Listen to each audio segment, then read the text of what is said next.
Hi hello welcome to మీటి news. నేను మీ మౌనిక. Motivate, educate, entertain.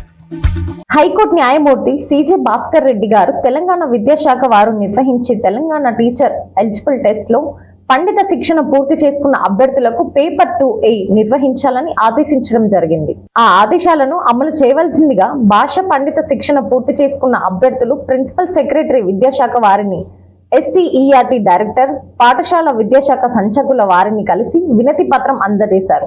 ఈ కార్యక్రమంలో పిటిషనర్ ఏ యాదయ్య మరియు భాష పండిత శిక్షణ పూర్తి చేసుకున్న అభ్యర్థులు పాల్గొన్నారు. వికారాబాద్ జిల్లాలో దారుణం జరిగింది. తాండూరు బసవేశ్వర నగర్ లో కుక్క దాడిలో 5 నెలల బాలుడు మృతి చెందాడు. తాండూరు నాపరాతి పాలిష్ యూనిట్ లో దత్తు, లావణ్య దంపతులు పనిచేస్తున్నారు. ఈ క్రమంలో మంగళవారం తమ బాలుని ఇంట్లో పడుకోబెట్టి లావణ్య ఇంటి పని చేస్తుంది.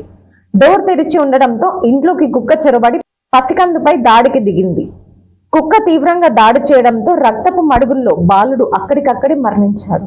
నాగర్ కర్నూలు జిల్లా చారగొండ మండలం సిరిసినగండ్ల గ్రామంలో కూలీల ఆటో బోల్తపడి మంగళవారం వెంకటమ్మ అనే మహిళ మృతి చెందింది. నల్గొండ జిల్లా రుద్రాయిగూడెం గ్రామానికి చెందిన వెంకటమ్మ కూలి పని కోసం చారగొండ మండలం కేంద్రానికి ఆటోలో వచ్చింది.